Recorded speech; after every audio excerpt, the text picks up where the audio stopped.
Welcome everybody back for another episode of the Crime Alley class. It's me, Josh Rose, and I am here with Mostly Costly. What's up, bud?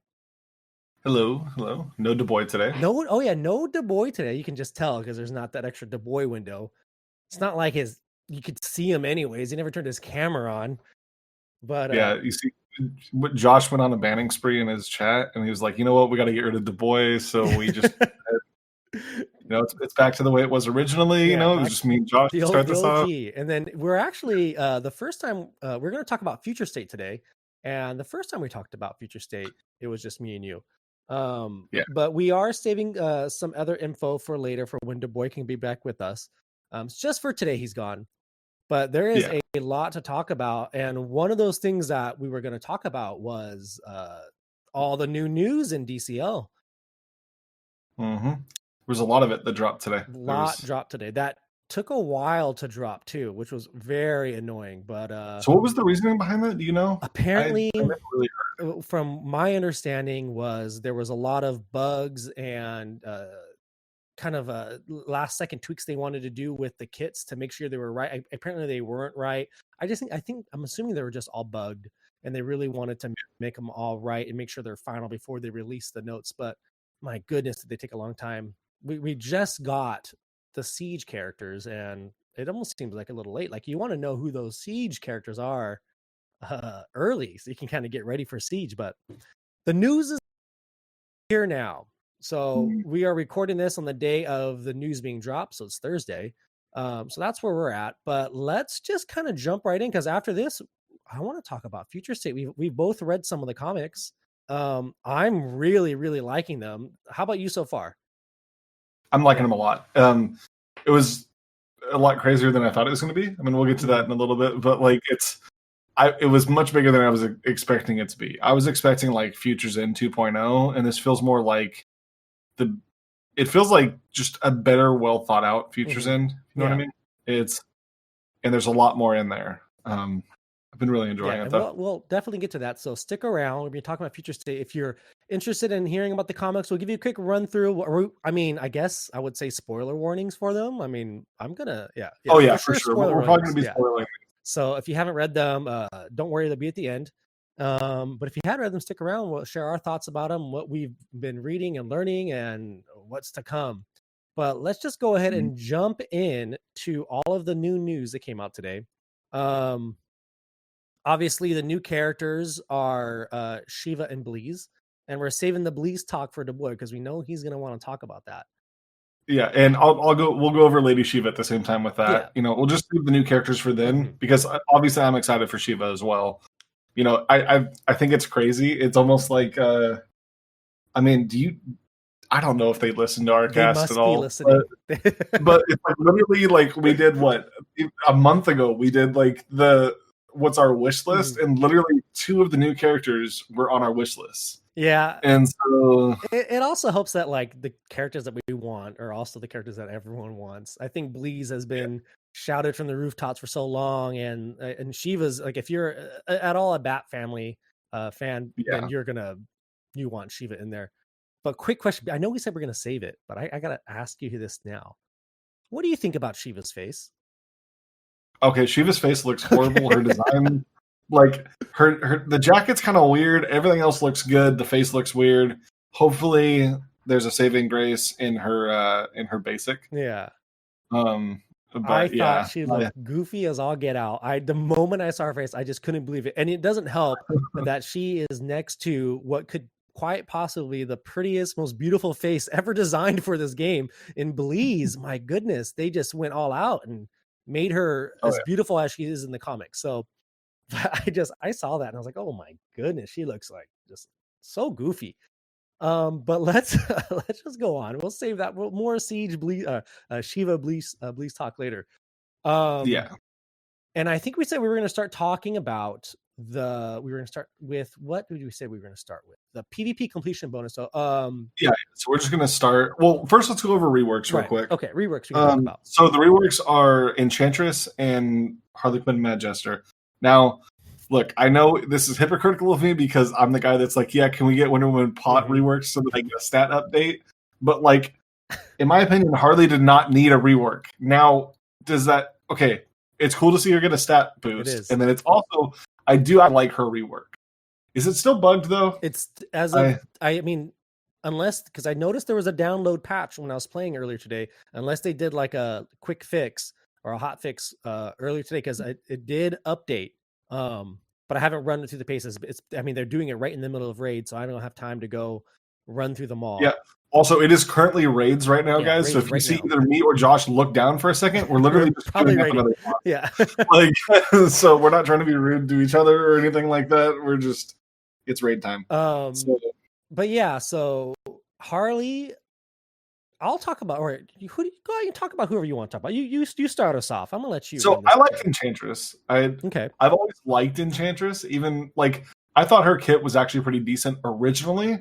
She's just been power crept to no end, and then it's like also it really showed the difference between like I think M4 was showing this on his stream the other night, but the difference in like how kits have been made from original to now. Where it's like because Enchantress was a pretty early character to put into the game. Yeah, But around she time like wasn't came in with original. or not right with Suicide Squad, but she came out like later, a Okay. little bit after the movie came out, and so she had like really low chances to do all of her stuff. Mm-hmm. Now, it's not like 100% chance on a lot of this stuff on her updated version, but it's a much better chance because like on Monday I was messing around, or was it Monday or was it Friday? It was Friday of last week. When the silhouettes dropped and everybody was like, there was all the clues out there and everybody was trying to figure stuff out. One of the running theories was Enchantress. So I was messing around with Enchantress on Friday, and yeah, she needed a rework real bad. Yeah, and I think the rework is actually pretty decent. I don't think she's going to be like the breakout star of the month, but I like the damage immunity. I get that like she doesn't work best as a leader. Like there's better leaders, but I also think there's something to be said about the fact that like in this current speed meta, right, that you can just give your entire team damage immunity right at the beginning. Right. You know what I mean? Because like if I'm thinking about it, right, she does it's from her 2 and she starts off the battle with her 2. Right? On turn Yes, but I don't think it's guaranteed the damage immunity will proc.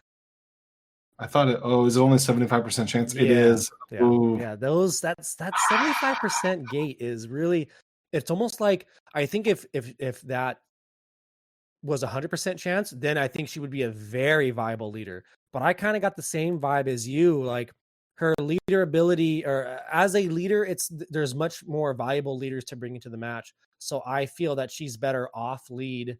Yeah. Get her someone who could pump her up a little bit, get some intelligence ups, and then the DI when it does proc, it's very clutch. Oh yeah, and I don't blame them at all for making it 75% chance. By the way, because damage immunity is a very, very good buff. Yeah, very good. Like, and so it's like, and that's on her 2, which like if you have her as leader, she starts the battle with. So it's already 75% chance that like 75% of the time that you fight that team, they're going to be damage immune for their first turn, right? And then also on top of that, like you put her with any call assister and she gets called assist, and then she can, I believe, can she do her? I think I want to say it was I want to say M4 was working on it, but I don't think if you call her in a call assist, I don't think it procs. Well, it was hard to should because Red Hood procs, right? I think so. It was hard to tell. Like, you know what? It was really hard to tell because when we were trying it out, we noticed that it doesn't have any animation. So you have to really pay attention to if the buffs move over or the DI goes on. But for the most part, it seemed like it was hard to tell if things were procking or not. But well, okay. So for the sake of argument, let's say that it does. Let's just say. That's a very good reason as to why it would be 75% chance, because like you bring like a couple call assisters in the team, and then she's just going to be throwing, if it was 100% chance, she's going to be throwing damage immunity all over the place. You know what I mean? Because it's 75% chance to do her 2 off the back of her 1. Yeah. Which, like, think about this think about how Red Hood is one of the other characters that has the chance to do his 2 off of his 1. And his is only a 30% chance. And see, how often does that happen? You know what I mean? So, like, 75% chance that she's going to be healing everybody and throwing damage immunity everywhere. Yeah. So, I think she's pretty good. I think it was a good update. She's definitely much better than she was before. She's viable Yeah. now. Oh yeah. That's Like, that's how I kind of felt that you can once all her bugs and fixes get worked out, and I think they might be already fixed now, but I think she'll be very viable. I think you can plug her in on any team and she'll be able to hold her own. That I think the DI is very clutch. Like it triggered often. I noticed I just would always have the DI on mhm. usually. So that's nice. And but off as a leader, it's there are better leaders to bring that could just make her better off lead. But yeah, I think it's good. Again, same thing. I don't think she's like going to be changing the way you play the game. She's not this game breaker, but she's now viable. You can plug her in and she can hold her own, and Oh that's yeah. solid. And I think that's all anyone ever asks for with a rework. You just want them to be better. Like we're not looking We for don't need like yeah, we Azraels don't we all the don't time. need all You know what I S mean? tier Like, tunes running around. But she can work, and if you want to do some sort of like magic based team, or have a nice theme, then she's a good person to plug in with that. I think she's going to be interesting in this siege because the siege bonus tunes, we'll get to it in a little bit, but the siege bonus tunes are Yeah. insane for this siege. It's I already have thoughts about the siege bonus tunes. It's going to make this siege really crazy. Question. But the other one that got reworked was Harley Wait, Quinn. question. And yeah, What skin do you like better? Her basic Enchantress Legendary skin or her basic skin, right? She looks yeah, weird yeah, as green. Like I don't know. She doesn't look yeah. That's weird. I think they went for like she's a witch Yeah. vibe, and like I was like, but I don't remember her ever I've looking never like remember seeing her. It must be from an old comic back in the day or something. But Mhm. you know what I wouldn't mind her seeing her as is the one from the Suicide Squad movie. I See, that one was weird I to like. me. I mean, they have the Joker skin. Like they have they have If they brought in as a skin, that would yeah be cool. a skin. Like, Yeah, yeah, I'm saying I would like yeah. to see her as a skin. Like I'm not. Oh, okay, yeah, Then I yeah, yeah. would. I thought you were saying like instead of what she has now. It's Oh like no, no I like what she has now over the no. Suicide Squad, but as a skin, Yeah, it'd be I cool. would Yeah, run the Suicide Squad skin. All right, but let's talk about I Harley. don't. I don't know why we don't have skins of all the movie stuff for all the It characters that boggles have my mind skins. that they're being Um, so like just like so limited with their skins. My goodness. one of the other skins that like we got like for this raid, I was like, it took you guys this long to Right. do this skin. Yeah. Like after doing so many different raids where it's all multiversal themed and like Infinite Crisis, it took you this long to get this skin Yeah. out. And Okay, we'll talk we'll about get to that. that in a little bit. But yeah, so Harley Quinn, she got reworked. Not too many crazy things got changed about her. Yeah. She did get a new skill, but everything else is pretty much the same, Yeah, right? let me just read her new skill really quick. The new one Yeah, is her new fifth mockery. It's 80% chance to gain 2 evasion ups for 2 turns. If an enemy has taunt at the end of their turn of her turn. Her turn. of her turn. And then the legendary is 50% chance to apply stun on that target. And that makes her just even that much more interesting. Because if you're taunting against Harley, and her turn finishes, you 50-50 chance you're gonna be Something stunned. I'm immediately interested in here because of the wording of this. Because it's 50% chance to apply stun to or stun on the target. Which Now, this is a passive, so in order for it to have a target, it would have to proc the original move, right?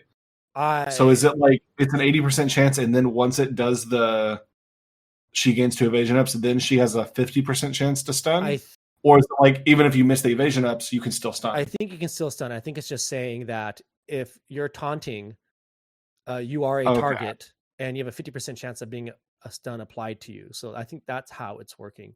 Because that could get Yeah. crazy. So far, the Because, stuns like, it hasn't been crazy yet. Like when I was running a lot of Harley matches, I never noticed. Like I would notice the stun, but I was never like, "Oh my god, stuns everywhere." So it's not this overpowered stun, but man, if stuns can just ruin your game plan. Especially if it's a 50-50, you're not expecting it, or you have a taunter out there, and turn zero moves, I mean, that's not a turn zero move, but like turn zero moves and moves that just happen without like really anything happening can really screw you oh up. yeah, Like, I don't know, Mr. Freeze applying 4 speed downs to oh your yeah, power girl. You know what I I mean? remember that. Like, yeah, things like that. Yeah. So But like Harley, I like what they did. Again, I do like the stat bump that she got. I've noticed it. I've noticed she's hits a lot harder. she still basically is the same. Now, the evasions that she carries with her do fall off a little bit early, and that's a bug. But again, they're fixing on it. It has to be fixed before Siege. I think all this. I think they're scrambling to make sure everything's fixed before Siege, because that'd be Mhm. disastrous if they weren't. But once that's all fixed up, I think Harley is better than ever. Like, she's just she's great. I was questioning the idea of even reworking her because there's a lot more characters that need it I more agree. than she There does. Like, are. she needs the stat Yeah. increase, right? Like, this new skill's cool, but like there's characters like Cyborg where it's like Mm-hmm. they've never even got a rework, and like Batman CC, characters that are just sitting in a spot where they're either like very niche or just straight up irrelevant because of how bad their kits are, or how outdated they Yeah. are. You know what I mean? Where it's like Harley was still like somebody that you see people had RB5 Harleys, and like you would still see her regularly. Not She was starting to die out, but you would still see her a bit. I think with the emergence of Black Flash, though, her stock went up huge. I mean, Oh, I still use Harley all the time. I was still using her in the last Siege, well, because of Black Flash. But I mean, I've always been a big fan of Batgirl Harley together. I run that team a lot, and I even thought Harley hit pretty hard before. But again, now with the stat bump, a little more tanky, a little it hits a little bit harder. It's just nice, especially it's always also nice too. I have an RB2 and I'm gonna take an RB3. It's always nice when you have that tune geared up, maxed up, and then they get a rework and they're better. And it's always so maybe that's why I'm a little bit more jazzed up about it. that's always fun. Yeah. Yeah, like I mean, for me, Enchantress was that character this month, where it was like, because like for those of you that don't know, the way that I upgrade all my characters, because I have everybody gear 11 except for two characters, I don't have Impulse or Amazo gear 11, and that's just because I have to Slow gear. in order for me to do Yeah. Siege, I have to slow gear. So, and so basically, my now thing that I'm doing that's kind of like progression on my account is getting everybody L5 level 80. Well, whenever there's a Siege bonus character, I get them L5 level 80. So Enchantress was a bonus tune about like 3 Sieges ago or something like that. Mm-hmm.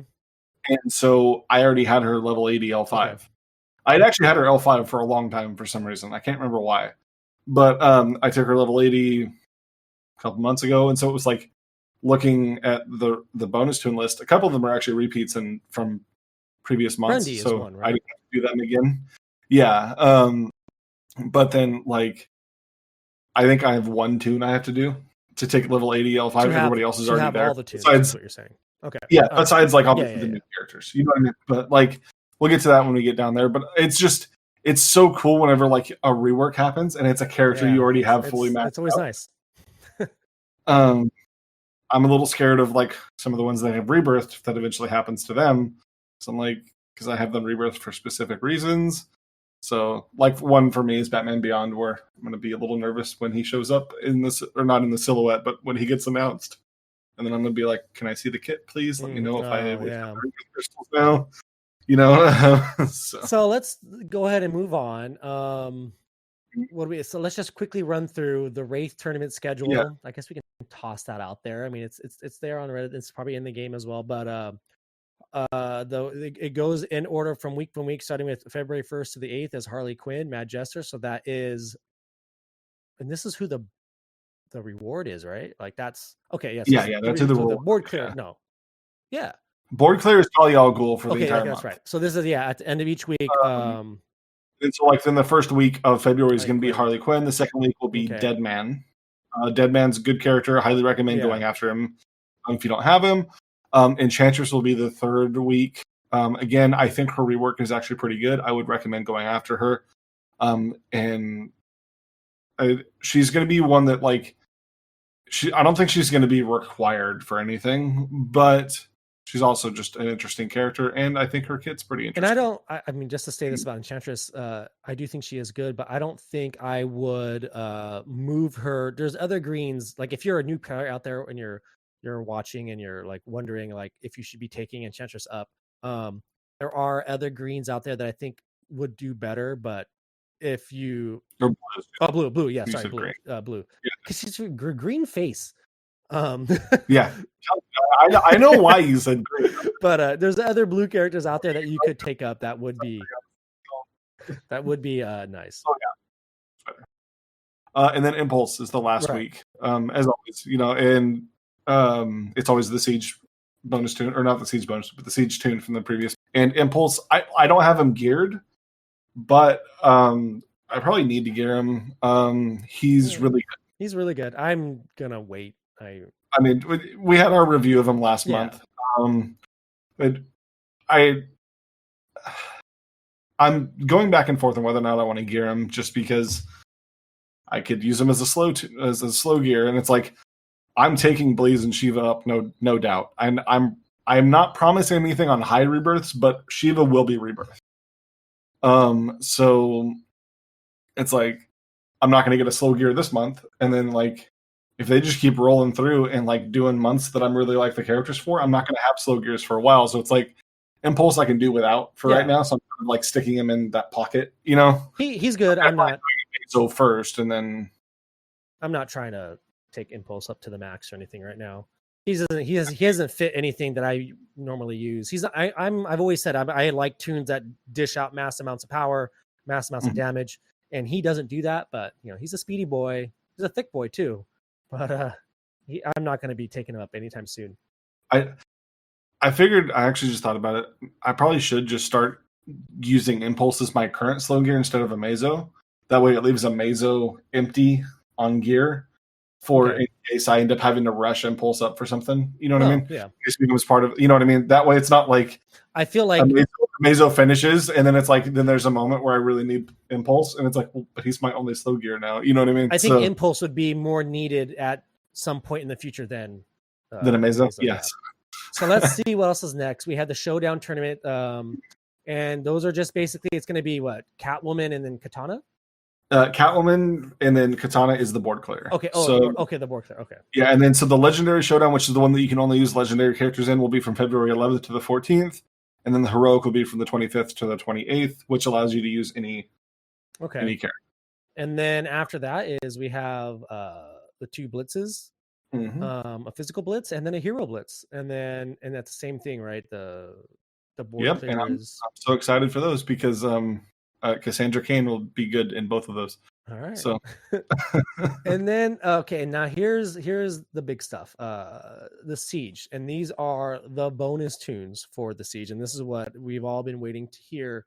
And we're upset that it took so long to get out, but Bleeze and Shiva, of course, Harley Quinn and Enchantress, of course, but the four others that are going to be the bonus tunes are Artemis, Vixen, Brainiac, and then that Solomon Grundy. Now, so is this Brainiac's first time as a Siege bonus? I think he's been it before. Maybe not like super recent, but I'm almost certain he's. It's been a while ago if he was, because like I was talking about my whole L5 level 80 thing. I've been doing that for quite a while now, and he's not L5 level 80 for me, which tells me that he either was a Siege bonus a while ago or hasn't been one yet. Because I specifically remember going for his PvP week in Wraith, so I don't think he was even. Did he even come out during when Siege was around? I can never remember those. Like, I don't even know if he came around when Siege was around, because I remember he was like so needed because of the fact that he could counter Wonder Girl. Yeah. And because of the fact that like the whole speed factor. I remember I had to borrow money from somebody so that I could buy more gems to keep eating in Wraith. Oh boy. Costly. And so yeah. That was struggle costly back in the day. Costly. But let's talk about these characters and how we think they're going to work together in the Siege. Now, I mean, I don't want to sit here and talk about their kit too much, but Bleeze looks like she's going to be very interesting and very tough to deal with, because she enrages, and then I think she stuns the people that are enraged, and she taunts. She's super tanky. I think she has the second highest HP pool next to Grundy, so she has a lot of HP, and that might make it hard for Grundy to shine, because he might just be getting stunned. And then on top of that, if you have Artemis running around putting heal immunities down, and then Bleeze puts heal immunity down too for the whole team, so you have two characters out there that can do heal immunity. So Grundy, might be struggling a little bit. Brainiac. Here's one of the other big things that's a through line of all these characters is enrage. Yes. So Grundy benefits from enrage. Mhm. Brainiac makes it to where you cannot get enraged. Vixen, I don't know if she does anything with enrage. I can't remember. Artemis doesn't do anything with enrage either, I don't No. think. But Enchantress can move debuffs around, so that's Mhm. huge. Harley Quinn does stuff with enrage. I think Shiva also does stuff with Yeah, enrage. her- Or not, Blaze does, and then Shiva does The as well. thing about Harley now, her opening move, it's all or nothing. It's a 50-50% chance to enrage the whole team or no one. Before it would be each character had a chance of being enraged their own. So you could have some Mhm. enraged, some not. But now it's all or nothing, a la Cersei. It's stunned all or nothing now. So again, not to get too far because I know we want to talk Right. about like Blaze and Shiva Mhm. whenever like the boys on. But real quick on Shiva, I think this is one of the first times for me in a while. I did it with Cassandra, and I'm not talking about going RB5 in 1 month, but Cassandra, I took L1 just from the starter packs, Mhm. and I might do it again with Shiva Okay. because not to get too far into their kits, but Shiva gets a 35% turn meter boost, and she ignores awareness. Okay. So say goodbye to your Black Flash that's underneath Manhunter lead. If man, I was thinking about this now with Harley, you're going to be seeing a lot of Harley, and I think because you're going to be seeing a lot of Harley, you're going to be seeing a lot less Black Flash this siege. But with Harley, you might be seeing less Martian Manhunter, might be seeing less Lex because you're going to need to bring in either Hal Jordan or definitely bring in You're going to see a lot Brainiac. of Brainiac. Yeah, you're going to see a lot of Brainiac. So you have to bring someone in, but you may or may not see as much Lex or Martian. I think the team you're going to see a lot of is going to be Brainiac lead, Harley, Black Flash, I don't think Black Flash. and at least one other. I don't think Black because Flash. people are going to be obsessed with that speed. Because on manual, what you can do with Black Flash is you don't have Right. to. So You can you bring Brainiac, you're not going to get enraged. So he's not going to hit Harley and die. Right. So you can do 2, you're going faster already. Right. So then your 4th, just bring somebody who's not going to miss that's only 2 bonus tunes, so it could be a 3rd bonus you got to tune. use that. You got to bring some bonus tunes. So looking at it, you bring Vixen's going to make it to where Harley doesn't dodge. Like if I'm going 3 bonus tunes and having 1 non-bonus tune, I don't think that non-bonus tune is going to be Black Flash for me. I mean, again, if I'm going up against a Black Flash Brainiac, I still would probably just not run Black Flash and have my Harley go in there and gamble that Black Flash is going to open with the AOE instead of the little spinny Rooney he does. Oh yeah, no one's going to open with his AOE. So that's why I'm just wondering. Like I have a feeling we're going to see less Black Flash, but who knows? I don't think people worry about defense too much, honestly. I don't, but what you're bringing on offense is what you're seeing on defense. So I'm not like, for me, you may not hardly see any Black Flash for me, and because I'm probably going to be bringing Bleeze, I'm probably going to be bringing Harley, I'm probably going to be bringing Artemis, and I'm probably going to be bringing Brainiac. But again, I'm going up against, the thing that could be dangerous with bringing Bleeze and Harley to a Harley fight is the other Harley could stun both your Harley and Bleeze because they have to. Right. Yeah. See, this is going to be a very interesting siege. I'm so that's what I'm saying. I think you're going to get a lot of Black Flash because people are going to want to go fast to be able to beat out all the crap that we even just brought up right there. So what I'm saying is I think Shiva is going to be interesting because she's going to go first. Brainiac lead, most likely, unless she has what's her speed? Not that we want to get too far into their kits. Her speed is 105. No, wait, 115. Okay, so what's that on the scale of? That's all right. That's like nothing too fast. I know Arcus is like 1. I don't even know what Arcus is. but again, is that 35% speed, which is the fastest turn 0 speed increase anybody has had in this game so far. Okay. Right? Yes. Yeah, because the most is 20%. Yeah. So she's going 15% faster than Manhunter gives anybody. So she's most likely going to be up there with the people that are like, she might be able to go faster than Black Flash. Actually, no, she will go faster than Black Flash. Not even might. Yeah, 35% terminal, she will go faster than Black Flash. She'll go first. So if you have her to where she's going to like hit through awareness, But then you need True Sight on her, and she doesn't start with True Sight. I'm already, this siege is gonna There's so be many, like, I'm just, like, already putting stuff together. because I'm I like, felt like last siege, just gonna bring that up. Last siege was very kind of boring to me, very cookie cutter, same, it was formulaic. It was the same matches over and over and over again. And this one, it seems like you're gonna have to be really thinking and picking out. I mean, unless we're missing something, and then once the siege actually starts, we see something appear or show up, then yeah, I think this is gonna be a wild siege. But yeah. But to go over just the characters real quick, and then we can move on because we don't want to spend too much time on this. We do have to talk about future state still. Beyond like the new characters and the reworks, we already really talked about them. Artemis is just going to be real interesting to see because she's just a good character in general.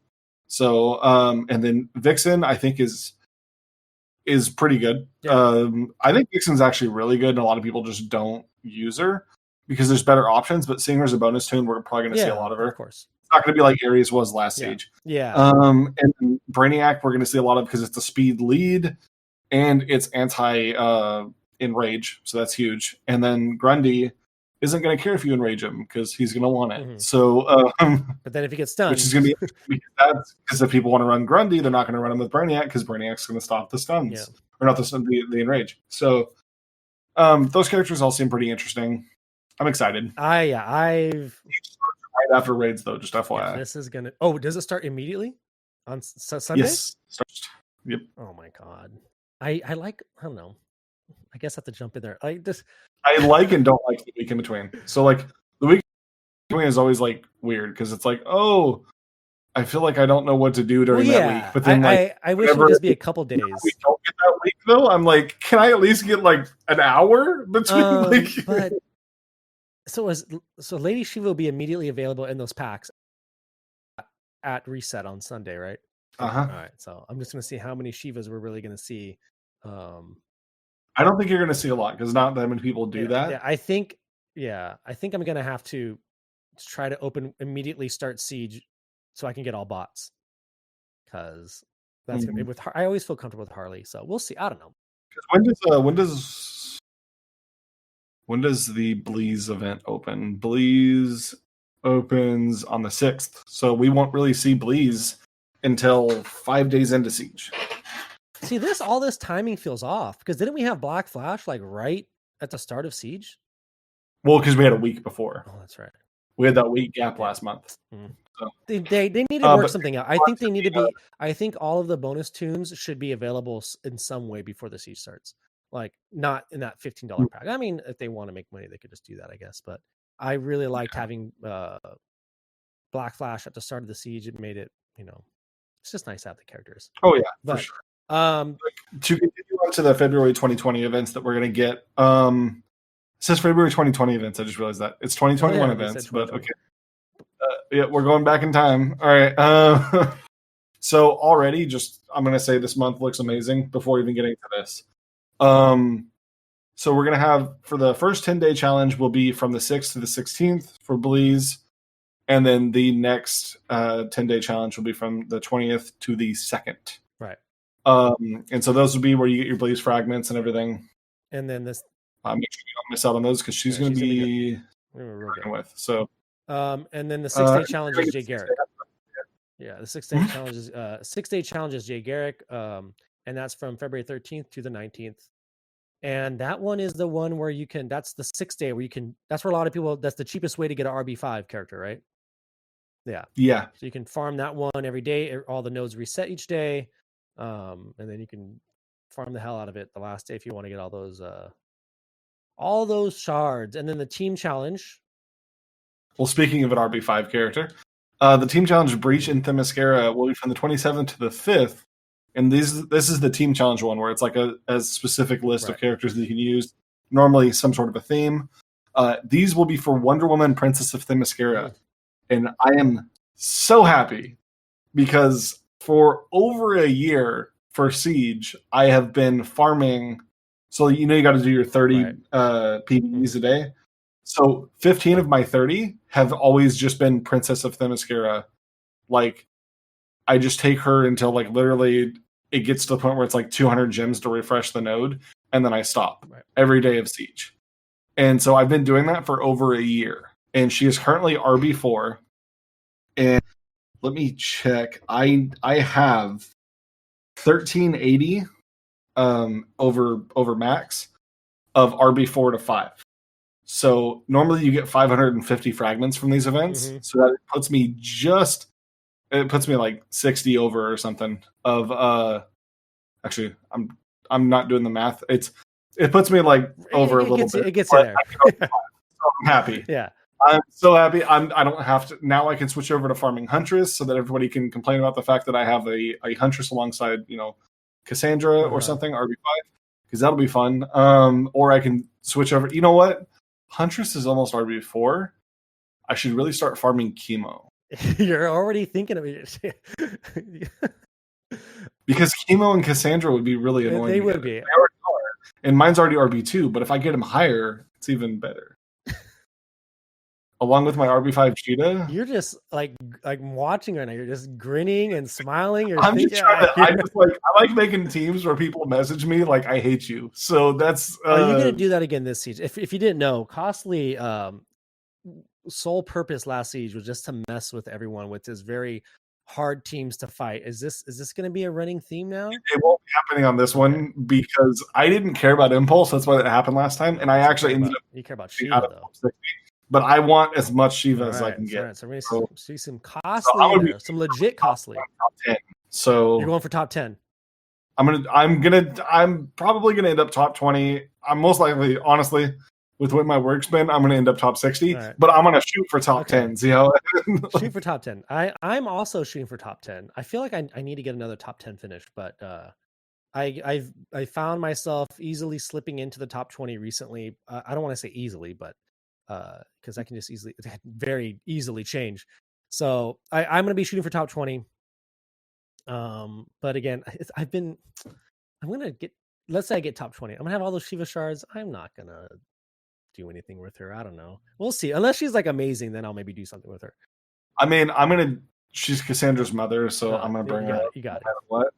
But like, it's just, if she's good, depends on how far into rebirths I go. Right. Because like I'll get the gold banner around her if she's okay, but like if she's good, I'm gonna get that number to go higher on the gold banner. Like.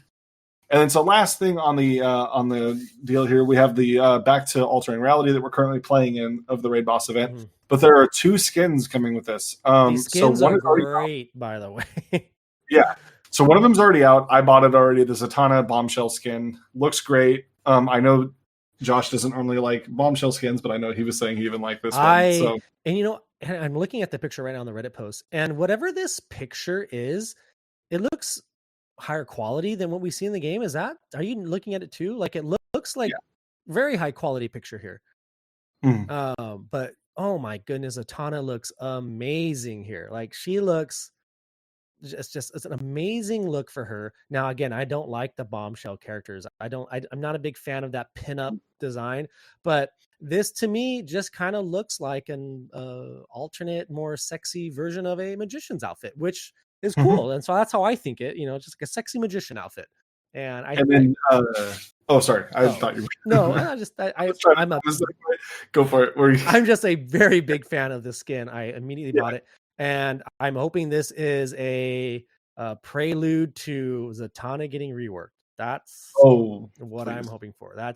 And I hope when they rework her, like we said earlier, like, we're not looking for, characters to become S tier. No, I want Zatanna to be S tier. I want Zatanna to be everywhere. I want her to be the healer in the game or the magic character in the game. I want her to be, if they want to focus on her magic or the healing, I want her to be the person for that job. I want her. I want Zatanna, or person for both jobs. Why not make her all the way? But that's Zatanna, and that skin's great. It should be in the shop. I mean, maybe if you're hearing this now, it's probably out of the shop, but no, it stays in there all of raid. Oh, does it really? So okay, it stays in there. So there you go. And then we have another skin.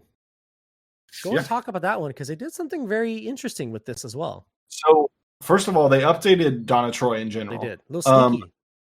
Yeah, and they made her face look better. They did. Much better. It was real bad before.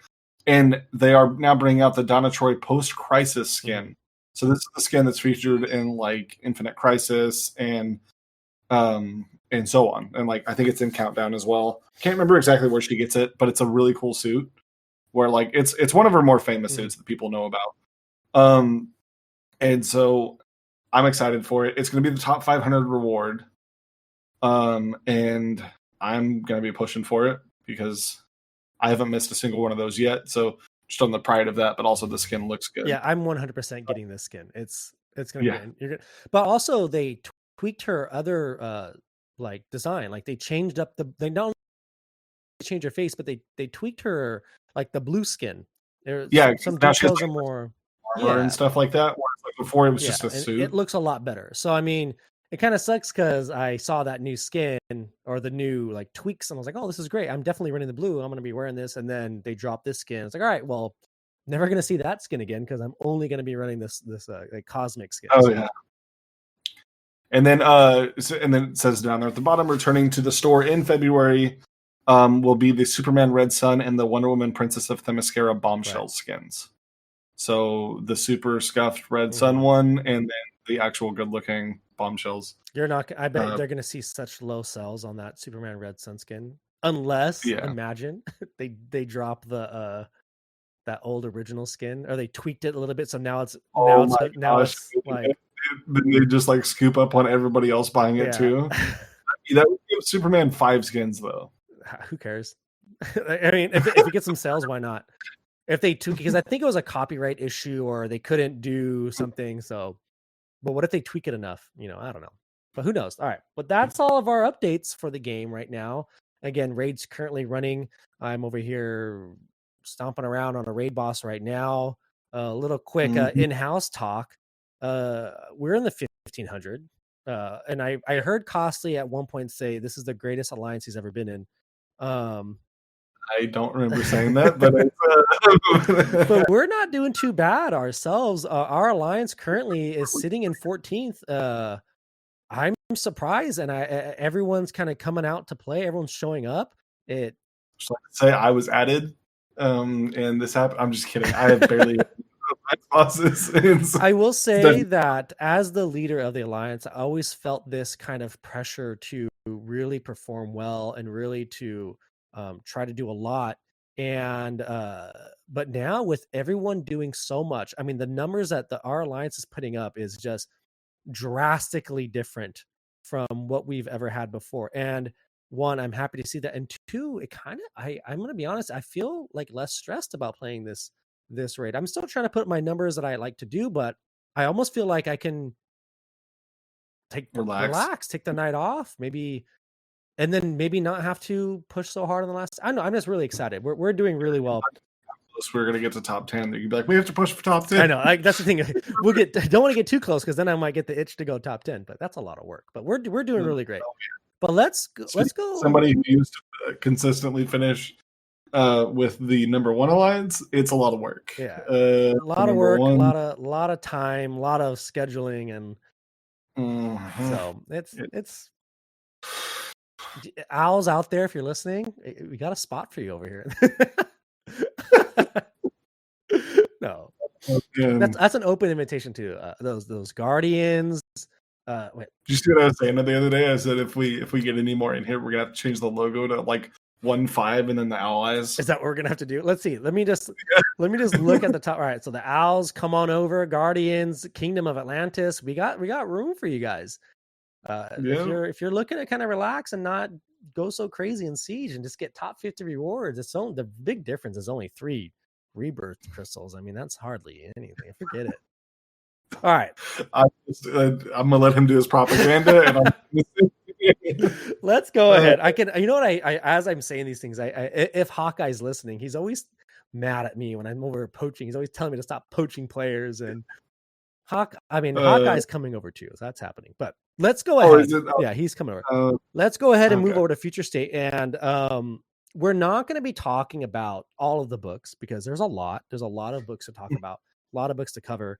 So we're gonna pick. When everything's said and done, we're gonna try and cover quite a few of them. Yeah, we might do another. We only have sample size because we haven't got to read everything so far. Mm-hmm. We we were like, oh yeah, no, it should be super easy to read everything because we just looked at the amount of titles. We're like, oh yeah, like we're just doing the first month so far. And then once we found out that there was like 2 to 3 backups in each book, we were like, Yeah, these are oh my god, it's gonna take a fat, lot longer. fat books. Like some of these books are 3 comics in one. Like I'm not complaining that yeah, they're that big. It was it's enjoyable. great. It's just when I'm our timing was off for that. Yeah, it's just when I'm over here trying to get through books to do this cast, I'm like, oh my god, this is 3 books long. But let's start off.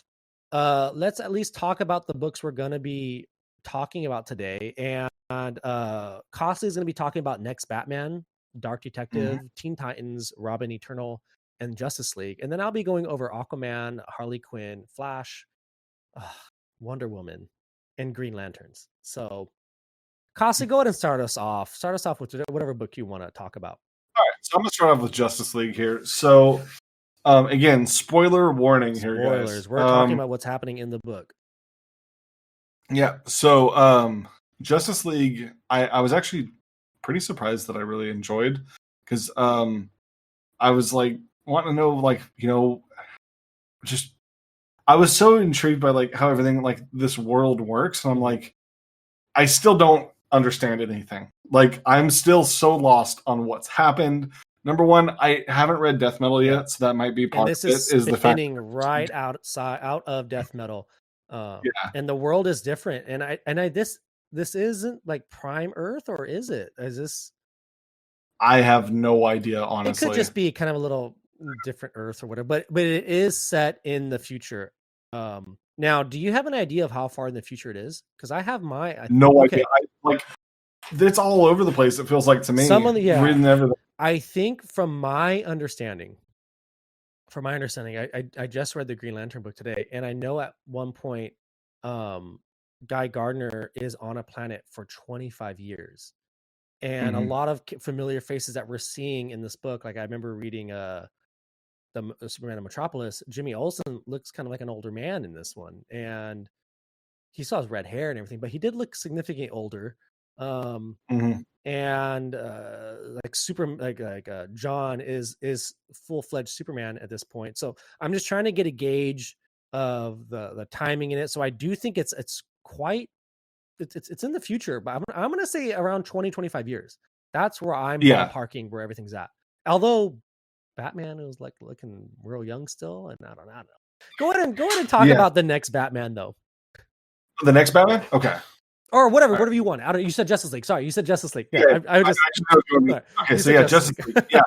So with the way it starts off, it's just basically like I don't want to like sit here and like talk about the entire comic, but basically it starts off like and introduces you to the new characters via I think it's Tia Moro or it might be Professor Ivo. It's one of the two. They're both there, and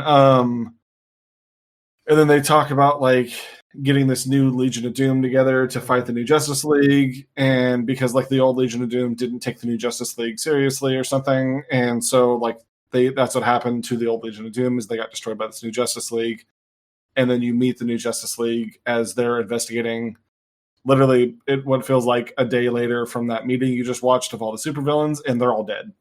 And so it introduces you to the new characters. They have a pretty cool little dynamic, but it's also like this whole thing about like they blame what happened to the original Justice League, and they don't really talk about what happened. They just say that like what they all died or something. They're gone. So it's like Bruce died over, and like I just think they're gone and disbanded. You know what I mean? But then it's like in Justice League, like they all got taken. Did they die? I don't know what's happening. And then you see Clark and Immortal One. I'm so confused. Okay, but anyways, so they you're introduced to the new characters, and they have this whole thing about like not getting personable with each other because they feel that's the reason that that the original league died. And then fast forward through it, there's some of them you see like John and Yara kind of have like a more personal relationship going on, and then Jesse and what's Aquaman's daughter's name? I can't remember. They say what her name was? Andy. Okay. Yeah, and then they have a more of a personal relationship, and then like the Green Lantern doesn't at all with anybody. Didn't seem like by the book. She seems And very then Batman-like to me because she's the detective. She's the greatest detective in the universe. mhm. And so like, and then basically that gets used against them though, Hmm. on the fact that they don't actually really know each other and everything. And they're all captured by apparently white Martians. Seems like, and then that's Yes. all so far. I had to read that ending part again. I'm like, wait a minute, so they're white Martians? So Yeah, yeah, because they all get caught by, and it's a sneaky attack because they're being presented like, oh, you're Superman or you're Wonder Woman. They think they're friends, but they're really white Martians in disguise, and they're taking them out with their Martian tech. It's not like they went and yeah, overpowered them. They're using their tech to go ahead and take out the Justice League, and yeah. that's where that book ends. It ends with Because it ends with like Green Lantern like discovering who killed all of the Legion mhm, of Doom members, mhm. and then like she concludes that it was Superman, but it turns out it was the White Yeah. Martians. So it But was the art's really great in this it book. is very great. Yeah, I do like the art in this book. And then the backup for this one was Justice League Dark, which was also very good. Mhm. So that was it seems like Merlin has returned and destroyed everything. So it's like this is where I don't understand the timelines of everything. It's like it's got to be all different times, or maybe this is all just possible futures or something. I don't know Well, what it they is. do say in that when the Justice League book starts, like again, these books are like 3 books in one. So the first part of the book is Justice League, which is a full-fledged comic. It's a full comic story. Mhm. But then the Justice League is in the after that story, and that one it says in the not so distant future. So I think the events of Justice League Dark in this book are happening before the events of Justice League. Again, I think there's a 25 or 20-year gap, and this is probably just some point in between that. Oh, okay. Well, basically, with Justice League Dark, Merlin's returned. He has like all of his foot soldiers going after all Hmm. the magic characters in the DC Right. universe, and we get kind of like a ride along with Detective Chimp, who is now the host for Etrigan. Hmm. It goes, what is it? Tana, Something instead of the rise, the I just passed by it when I was looking at something the instead comic. of saying something of man, it's a simian. That's the new Yeah, rhyme. Gon Gon the Simian. Yeah, so Gone Rise. Gone the man, or then it goes Gone Gone the simian instead, which is it's fun. And yeah, so yeah, Detective Chimp is the host of Etrigan. That's fun. And then they go to Roy Regan, and they get Ragman, which Ragman's a character I actually really like. And so that was cool. And then eventually they meet up with John Of course Constantine they do. and Dr. Fate. Yeah, And then that's where the book ends. And Madame Xanadu, don't forget about her. yeah. But I've always been intrigued by Justice League Dark. I've never actually really got to sit down and read any Justice League Hmm. Dark. So like this was kind of cool to read. Yeah. Um, but yeah, that's pretty much Justice League. I don't think there was another backup It's in there. Was there? great. No, that was a lot. There was only backup in there, but yeah, I really like the Justice League book. It sets you up. It starts you off with a setup of the new Legion or League of Doom or Legion Doom, whatever it is, and then boom, the next page they're all dead, and now there's a whole. Was also very good as What well. happened? The art in Justice League Dark was also very good as Yes, well. yes.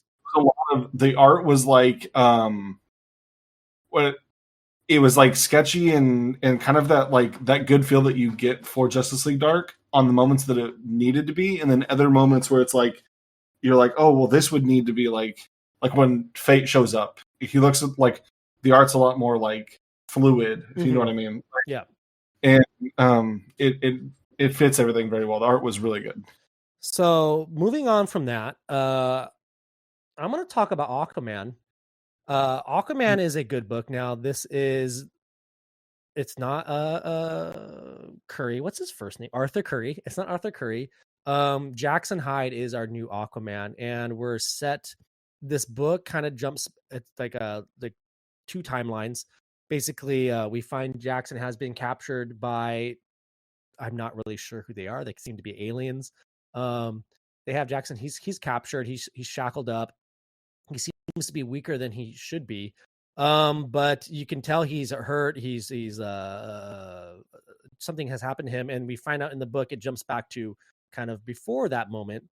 It's kind of like this is where he is now, and then you get to see what led him to that moment. And it's him and Aqualas. Aqualas, she is in this book, and they're out there kind of just doing their thing, doing some. It's almost like Jackson's kind of training her and also watching over her because Arthur and Mira are still alive. That is their child. and he's just looking out for them, looking out for her, kind of just like not like a babysitter, but more of like an older brother. And it ends up they're swimming in the ocean, and then they notice that the sky changes colors, and they're no longer on Earth, and they're in this like cosmic ocean. So that's the interesting thing. And then there's just all these new monsters and adventures that are going on. But it all boils down to this moment where they're swimming it away from a giant like turtle island. So it's an island. You think it's an island, but it's actually a big giant turtle, but it's a mean turtle, and it's chasing after them. And in that moment, a really intense scene happens. They kind of get captured. Well, Aqualast does, and Jackson is hanging on to her leg. Uh, he's trying to save her, and she just does what a hero does, or in that situation, and she forms what do they call like when those water constructs they make? What is that called? Like aqua Oh yeah, like telekinesis or something? And hard yeah, she couldn't makes a hard construct with the water, and she freaking slices her leg off. She cuts her, and this isn't like an adult woman. This is she's a little girl, and she mhm. has the ability to even think about doing that. Cuts off her leg so that way Jackson can get away from this monster. And after that, Jackson's captured, and it's presumed that Aqualas is dead, and he's kind of grieving over it.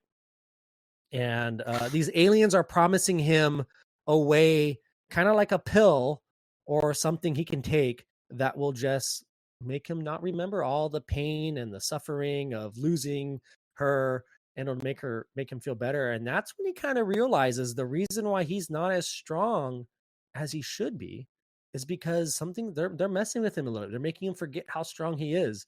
And once that realization happens, he breaks from his chains, attacks these aliens, and then gets them to admit that or uses some tech that Aqualas is alive.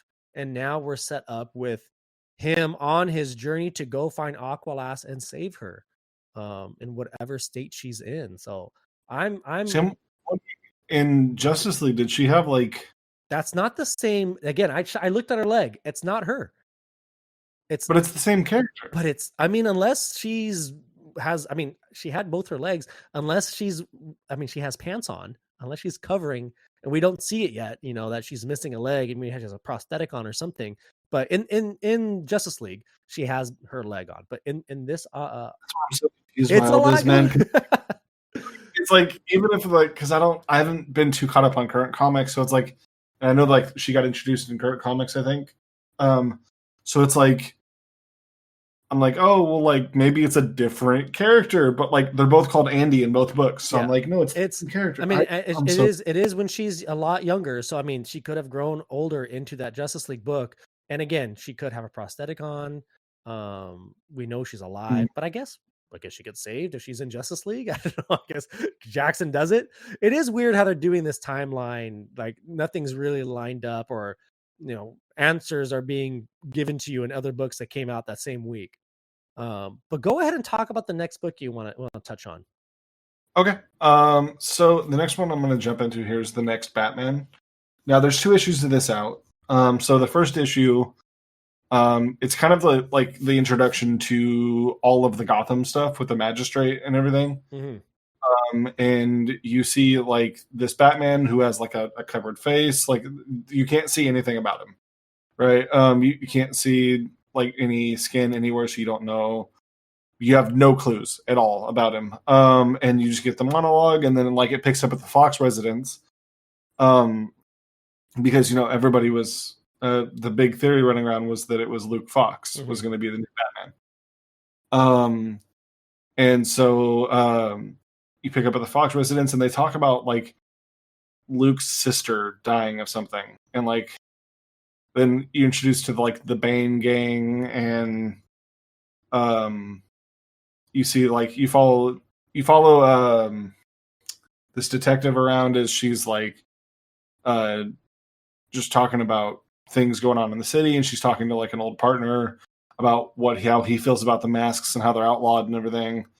And it just keeps going beyond there, and like again, there's like the Bane gang shows up and everything, and there's these 2 kids that are like, they're getting like put into the game and everything. And then they get a run in with Batman, and you really get to see Batman for the first time. And Batman's trying to save these kids. And then he ends up, you know, he ends up like getting away from the cops whenever, because the cops, or it's not the cops, but it's like the magistrate, Right. show up and he ends up getting away from them and everything. And then it kind of leaves on a cliffhanger there of like this guy being walked up on by these two like masked figures that have a baseball bat and a hammer. And he like is just over the top of them and like looking down and seeing this. And let's see, was there a backup in there? Yeah, there was the Katana or the Outsiders, right? Okay. So in that one, we see Duke, and he's running some people over the bridge out of Gotham. Is he signaling this? Yes, Okay. and Katana's covering him. And like basically, there's this cool moment where it's like they call them peacekeepers, the magistrate soldiers. Yes. And like they're telling like all these people that Duke is running across the border, that like they're his hostages, and like they're like, "Where are your hostages?" And he's like, "No, they're just trying to like freak you guys out. Just let me get you over the border." And then like Katana's like flying above. She has like a jetpack, and then she ends up landing on the bridge. And once like they cross over like the border, right, and then like she draws a line with the sword, and there's this really cool moment where like she draws the line with the sword, and and tells like, "Your soul is mine" to the peacekeepers, like if they cross the line. Right. I was like, that's a pretty cool little line. And then one of them is just like, one of them is like, "Oh, you must be new here," and like starts shooting at her, and like she blocks all the bullets with her sword, and then like the last bullet she like deflects back at him and hits him with it. And then like they're on the outside, and Duke tells all them like, "Hey, welcome to the Outsiders," or not outside, but he says, "Welcome to the outside." So it's supposed to be like the Outsiders and stuff like that. And there was more. I didn't read this part. Oh my goodness! You're not even. I was like, I thought like when they said "Welcome to the Outside," it was the end of the comic. There's a lot. Is that Black Lightning? What the? Oh my god! I mean, at least that story, that is not the main. And then that means I also missed this backup that's even further. What is this the Arkham Knight? Wait, I'm so confused. Look at you, you're getting costly. Not even reading your books. Anyway, so that's the first issue of the next Batman. Okay. Give me a second. I'm trying to scroll down to where I can get to where it shows me the second issue. But then, so the second issue, we kind of just get a little more insight into this Batman that we're following. And you see that he watches as these two people, like, I think he comes upon the people, the dude, just after they finish it. Because like they run away, and like he jumps down and like tries to investigate what's happening. He realizes there's a security camera, so he breaks into like this cafe to get access to the security camera, and he pulls out like this phone and starts recording. And then the cops show up, or the magistrate shows up, and they end up fighting Batman. And I believe he gets tagged. Yeah, he does. And then he gets on this dirt bike, and he's getting out of there. And then he takes the phone and he calls somebody, and tells them that like he's uploading the video, and then he like dumps the phone. And then we get a little back and forth between Luke Fox's mother and the current DA, or not DA, the mayor. And they're talking about going after the masks and stuff like that. And you get a little more insight into Luke Fox's mother and how she wants to do whatever she can to take down Batman, because it's payback for whatever happened to her daughter. We still don't know in the book. And then we get to find out who the Batman is. And I thought it was confirmed that it was Luke Fox. I had never heard it was confirmed.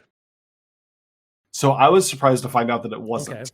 So it is a Fox brother. It's just the other brother of the Foxes. So it's Jace Fox, which I didn't even know I think his name's Jace. I didn't know he even existed.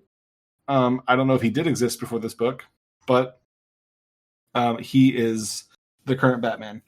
And because there's a whole back and forth where like Jace shows up. I think his name's Jace. Sorry if I'm saying the wrong name, but he shows up in the first book, and he and Luke kind of have like a spat about like how he wasn't around, and like Luke kind of blames him for not being around, why like their sister died and stuff like that too. And so his whole mission of like being Batman is to like pay his dues for that in a certain way. Okay. And then he tracks down the people that murdered that guy, and it turns out that like they they're not even like professional criminals or anything. It's just like they set up with a guy that like he sets you up with doing a crime once and then kind of disappear after that. And the guy they beat up like killed their daughter or something, or like their daughter went missing with this guy. And so like they beat him in cold blood, or not in cold blood, in revenge. But and so he ends up, I believe he lets them go. Or no, the peacekeepers show up, and that's where the issue ended. Yeah. So, and then beyond that, we have Batgirls, and I was super excited for this because, as we all know, Batgirls are some of my favorite characters. And we pick up with Cassandra, who's getting dropped off in a prison, and she ends up getting thrown into a cell with Stephanie Brown. Spoiler. And Stephanie Brown you find out that like she betrayed all the masks a long time ago. And so like her and Cass have like a throwdown in like the janitor's closet where like Stephanie's trying to tell Cass that she's undercover, but Cass isn't like taking any of it until like eventually they get thrown in solitary confinement together. In two separate, like don't get thrown in solitary together, but you know what I mean? They get thrown in solitary, and then like Steph has connections in the prison, so she gets like a radio into Cass, and then they start a prison riot to escape because they need to find Barbara Gordon, who like Cassandra is here because her and Nightwing got a message that's like, it says I don't know even what that says, but like it's like code or something. And it leads Cassandra to the prison, and then we see a shot at the end of Barbara Gordon being hooked up to like some machine underneath the prison. So is it more of her kind of being like an Oracle role again? Well, no, she's just like she's completely like passed out. Like she's so she's not. Oh, okay. She's like captured. Like she's because I did see at the start of these issues, you see like big like splash double of some of the other stuff. Yeah. And then you always see Barbara with a laptop on. She has a laptop in her lap, and I was wondering if she becomes more of that Oracle role again versus Batgirl. Yeah, they talk about her in the issue about her being Oracle and stuff, but then like they start the prison riot and all that, and then Gotham City Sirens I did not read at the end of it. I just wasn't interested. I started to read it a little bit and then got bored.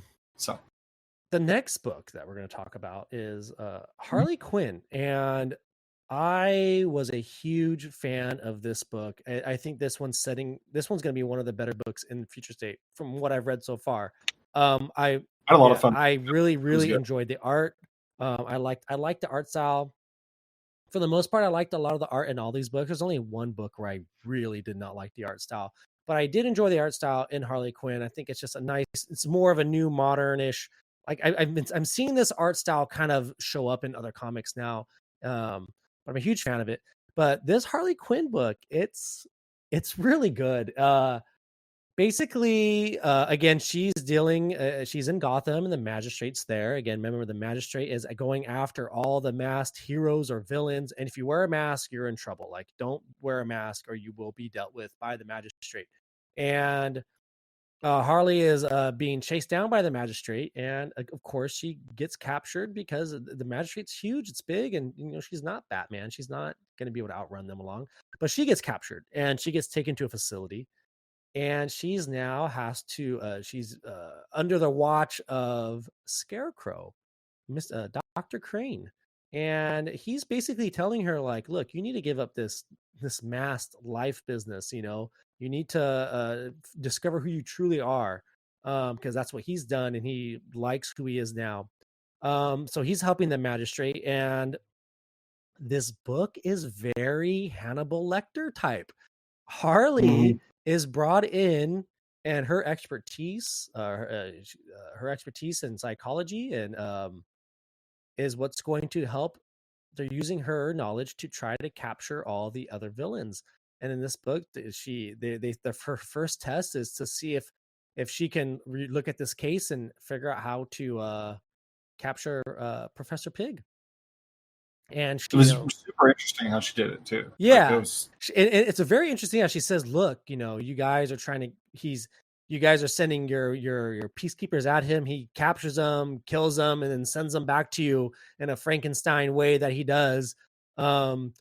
And that's not working. So what you need to do is go ahead and show on the news and advertise that the pig is doing that, but take what he's made and alter it enough so that he will get mad that this is you're misinterpreting his work, you're mocking him, you're taking his art and and disfiguring it and putting it out there and saying that's his work, and that's going to piss him off, and you don't have to go to him, he's going to come for you.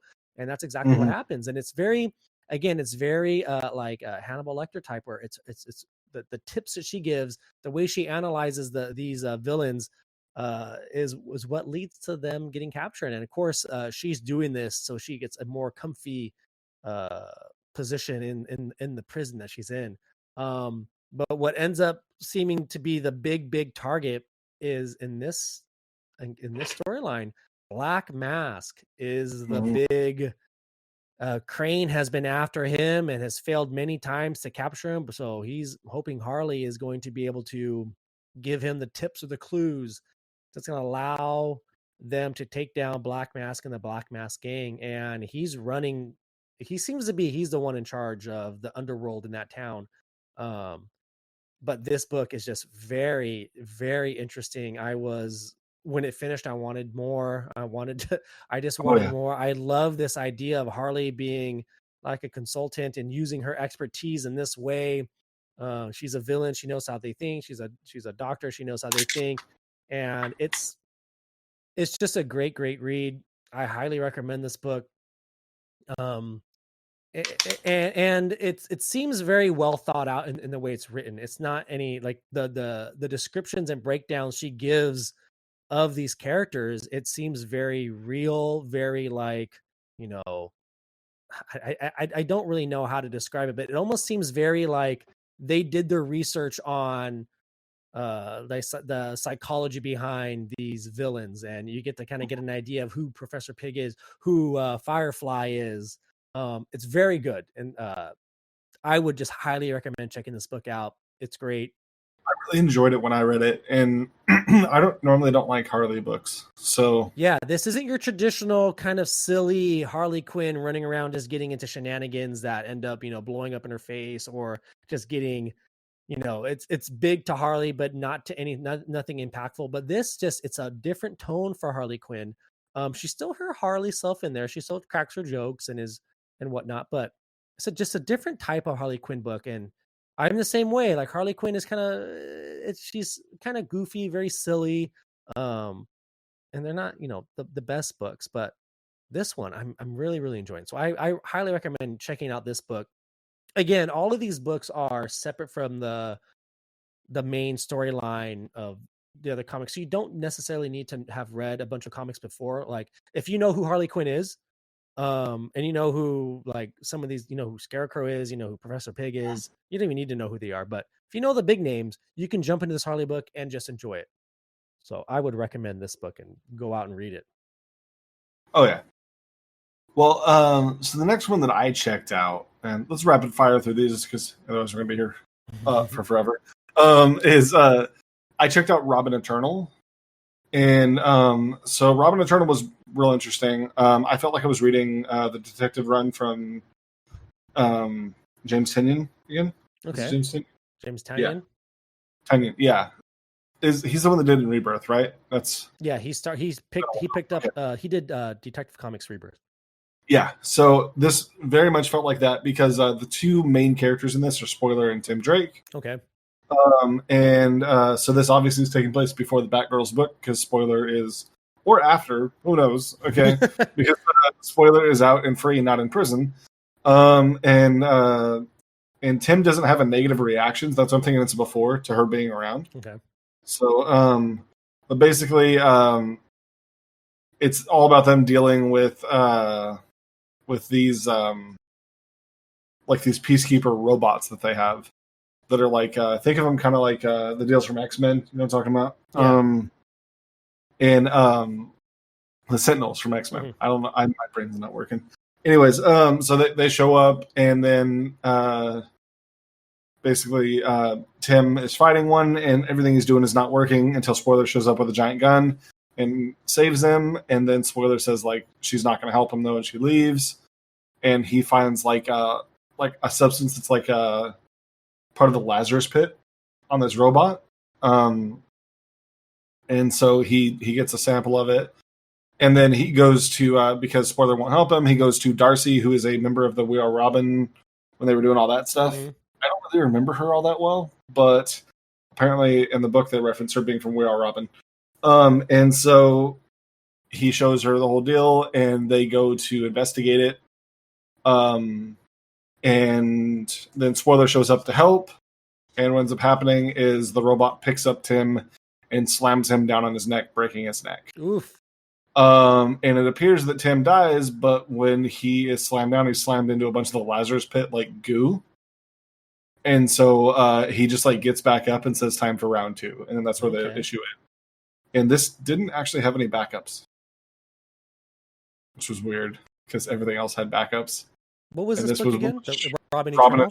Okay. Yeah. I really enjoyed it. It was just, there was no backups and it was kind of a shorter book too. So, but it had two, like, I love Tim and I love Spoiler and I love both of them together in a book. So this was awesome to see both of them. It is interesting that they're kind of giving this book the Robin, the Eternal title, because there has been Batman Eternal and Batman Robin Eternal, and those were big, long stories. I think Batman Eternal was like 50 issues, and then Batman Robin Eternal was like. I think this was just straight up a play on the fact that like he doesn't die at the end. Yeah. I think that's where they're going with it. Like I think that's what it's going to be about. But yeah, I recommend that book. It's good. And then the other book I read was The Flash. Now, this was a very interesting book. It's the Speed Force is still around, but all of the main speedsters do not have their speed anymore. So, and they bring in a host of speedsters. We have Flash, we have Max Mercury, we have Jay Garrick. And what's her name? She's like purple. I can't remember. Oh, Avery. She's part of the team, and so is Bart Allen. And it kind of opens up that we see that they're still out there fighting crime, and they're doing something for a reason, and that reason is because Wally West, something has happened to Wally West, and you're not quite sure at the start of the book what's going on. But they're using the tools.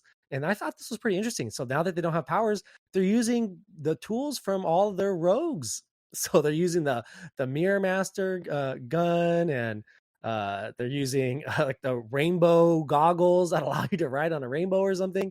But they're using all the Flashes are using all the weapons from the rogues to go ahead and try to get things done. And their first villain they encounter is a Thinker, because they need his helmet. They need that helmet. It's actually, it's not the Thinker. It's the calculator with the calculator with Thinker's cap. That's right. But in this first little engagement here, the speedsters win, but at a cost. Bart Allen is killed in this thing. So I mean, high stakes. That was shocking when they did that. I was like, whoa, okay, we're killing characters. All right. So, I mean, right off the bat, characters that like established as dead, but I'm like, oh, okay, there's no rules. Got it. Okay. The characters are dying in this future state storyline, and so we start off with the bang right off the bat, and everything that's been going up to this point has been taking its toll on Avery and Max Mercury and Jay Garrick. And this is just another one. But Barry Allen is convinced that he can save Wally, who seems to have become the villain. And Barry figures out a way to try to go and stop Wally. And he uses all his own forensic science skills. And I think a lot of people, I always forget that Barry is very, very smart. He's one of the smartest people in the Justice League. And he builds a helmet. He makes a bunch of helmets for everyone, and they all decide to work together to go ahead and try to find Wally by kind of tapping into the Speed Force a little bit and going into Wally's like mind, I guess.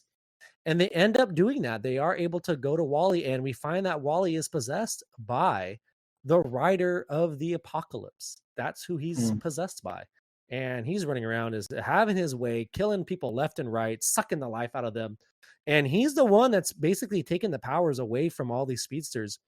And in this kind of scene where they're now confronting Wally, it's they Barry's right that Wally is still there. He's their Wally is still in there. You know, he hasn't just become evil; he's possessed, and they're trying to work their way into to getting Wally to break free of this, you know, demon or whatever he is. And wouldn't you know it, this Wally just reaches in through the psychic plane and grabs Jay Garrick and kills Jay Garrick.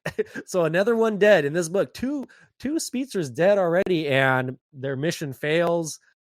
Jay's dead. Avery and Max Mercury are weakened, and Barry seems like at the end of the book he's might have to cross a line, because he says I have to do, you know, what I've never done before and take that next step.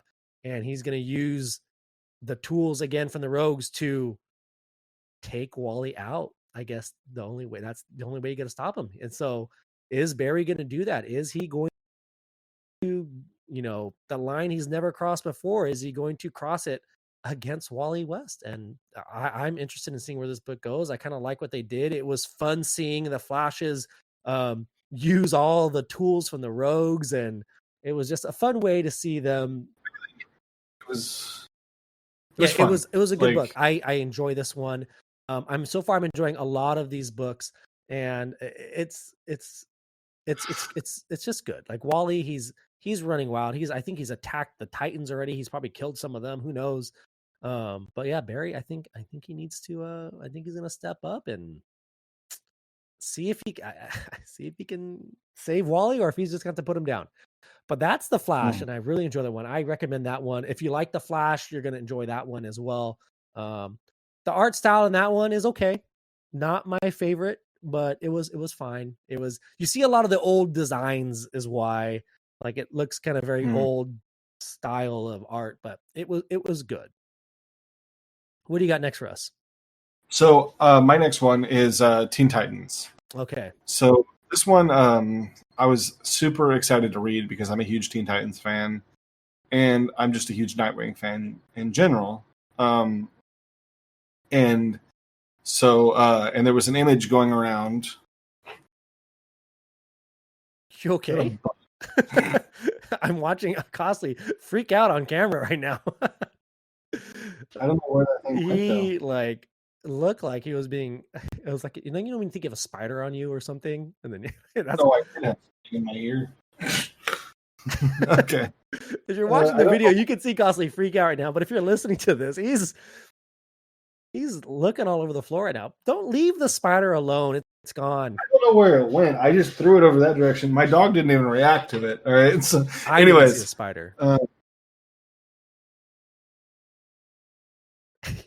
I just felt something on the back of my ears. What that was. Okay. Anyways, so it's raining outside. Things come inside the house. You know. So anyways, there was an image going around where it was like, I don't know if you saw it in the back of some of the books, where it was like Red X and Nightwing with a Deathstroke mask on. So I was super excited to read this. And so basically it starts off and like we're in the ruins of Titan Tower.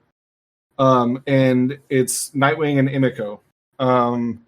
and they approach. Like there's a bunch of graves there, and some of the names you see are like Matt Price, Donna Troy, Wally West, Wallace West, and Emiko specifically goes up to the Wallace West grave, and Nightwing's being kind of weird, and he's kind of moseying around, and he finds a Red X mask. Wait, quick, real quick. In the Flash book, we find that Wally West is the one that killed Wallace, and he attacked Titan Tower. Yeah. So I'm wondering if this, like the damage you're seeing, is because of him. Yeah, probably. I would assume so. So like Nightwing finds the Red X mask and he picks it up. And then it like immediately goes to a flashback where like he's holding a Red X mask that has like a bow on it. And it's a flashback and of like them at Nightwing's birthday party, and somebody gave him the Red X mask as like a gift. And as like a reminder of like him being Red X at some point or something. And then they find like this dial phone or something. And then they catch up with the rest of the Titans, and we find Cybeast, which is Cyborg Beast Boy. Okay. And then we had Jakeem Thunder, Starfire, and then there's some other characters like let's see. So like Nightwing and Emiko, and then there's some characters I had never heard of before. There's Brat Girl. There's like she looks like Batgirl sort of. And then there's just a bunch of other like random characters I've never heard of. They're all on the Teen Titans now. And then we see Raven is fighting like this big like Hydra, and it's supposed to be like the Riders of the Apocalypse or something. And we find out like this is all in Raven's head, and it's like a practice scenario that she's doing with this mysterious figure that's behind like a prison like door. And she's talking to him, and like basically he's saying like, you'll never be able to complete this without me. And then Nightwing's kind of like at odds with Starfire about how to deal with what they're doing. And we end up like seeing like they're gonna go help Shazam, and Shazam, Bunker, and Crush are all like they're out like in the field. They're talking about like the Riders of the Apocalypse approaching, and then there's a flashback to the original Teen Titans approaching Red X, but you see Nightwing isn't Red X because they established earlier in the book that he originally was Red X at some point. So it's like, you know, this is somebody else, and they have like this person inside this bubble. And Nightwing's trying to talk to Red X, and in the middle of him talking to Red X, the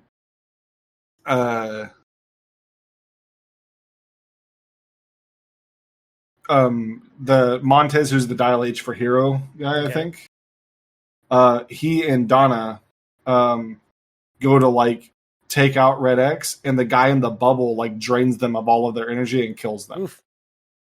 And then it goes back to present day, and Nightwing's in front of this guy who is behind like the prison door. And he at the door, and he says like, I failed you. And he kind of has like a discussion with this guy, and he hands that guy a mask, and then he puts his mask on. We find out the guy behind the prison door is Red X. And then he puts on his Deathstroke mask as Nightwing. And that's the end of the book. All right. And so I'm super excited to get to number 2 because I don't know what the heck's going on, and I'm interested. You know, so that sounds good. I haven't got to that book yet, but I'm looking forward to reading it. Yeah, I didn't spoil everything. There's a lot of like in between to get the context of it and everything. Okay. So the next book that I read, I'm saving what I think is the best book for last, but I'm going to go ahead and talk about this next book. And this is the Green Lanterns book. And this Green Lanterns book is broken up into 3 separate stories. So again, another big fat book. Each story is its own issue. And it's broken up into, we have John Stewart, Jessica Cruz, and Guy Gardner. So those are your 3 issues, and it starts with John Stewart. And of the 3, I did not really enjoy the John Stewart part of the Green Lantern book. was kind of weird. It was weird, and that's the one where I did not like the art style. I thought the art was not very good, especially compared to all the other books I've been reading and the other books in this one book. But was not a fan of the John Stewart one. He's on this planet. I guess he's there. Again, in this story, in this future state, the green power battery is off. Like the Green Lanterns do not have their power rings anymore. So they're kind of running around doing their own thing. And John Stewart is leading some of the other Lanterns are with him, like Salak and Nort. But they're on this planet helping these aliens, I guess, defend against some other aliens. And I guess I just didn't really care about this story because I don't care about these aliens and I don't know who these other aliens are that are attacking them. So I don't really see, there's no real weight to it. The other ones I recognized was obviously Salak Yeah. or Salak, you say his name, and Nort. Yeah. Those are the only ones I recognized. Yeah. Everybody else is like There was, yeah, I think there's two other, and one was called Hood and Ilo or something. But this one was okay, and it ends with it ends with John Stewart seemingly in a situation where he may not make it out. And again, in future state, we've seen so far that people can die. So I don't know if John Stewart's going to make it, and that's the kind. At least they ended with something of a cliffhanger where I'm like, okay, is he going to make it out? But I think he's going to make it out. But that was I don't have much to say about that one. It just I didn't enjoy that one. Now the next part in this one was a Jessica Cruz, the Book of Cruz or the Book of Jessica Cruz. They said this one was really good, and I'm a big fan of Jessica Cruz. I love her character. I love what she's about, and I was after realizing, oh, they don't have the Green Lantern rings, and now we're going to Jessica Cruz. I'm thinking, how the heck is she going to be able to handle all her anxiety and fear and stress because she doesn't have the ring to kind of talk to and help her through and doesn't have that power. But this ain't your grandma's Jessica Cruz. She is a survivor. She is resourceful and she knows that she knows what she's capable of now, and she's kind of defending the power battery. So that's where it takes place. She's safeguarding the power battery. And some Yellow Lanterns roll up and they're looking for answers or clues or who knows what they're looking for. And it's two Yellow Lanterns, not anything too famous, but the big one is Lisa or Liza Drake. Lisa Drake. Yeah, Lisa Drake.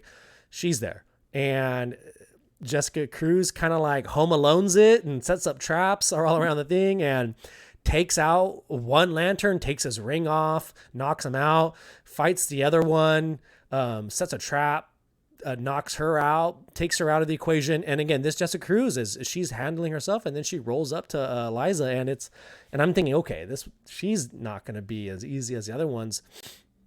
And Jessica seems to be, struggling, but pulls it out and grabs the Yellow Lantern power battery and like knocks out Liza. Not knocks her out, but knocks her down, and a hint of fear rolls over Liza. She goes, how were you able to do that? How were you able to grab the power battery? You shouldn't be able to. And you can kind of see this little fear in her. And then that yellow ring that Cruz had just taken off that other lantern around her neck starts flying up, and it says, Jessica Cruz of Earth, you have the ability to instill great fear. Welcome to the Sinestro Corp. And it ends with her deciding if she's going to take that ring or not. And this was a great story. It was great. I want to know more. Yeah, it was an amazing story. Amazing. So I would highly recommend getting this book just for that story alone. The next story in this book is Guy Gardner. And this was, I really enjoyed this book too. It's a more lighthearted, more funny. But Guy Gardner basically is on a planet and he's trying to stop a dispute between these two aliens who are kind of like, they're both two religious sects of they're fanatics, or there's one side and there's the other side, and they're arguing over this piece of metal that's fallen from the sky, and they believe it's something, a gift from the gods, and they're basically about to go to war over this piece of metal.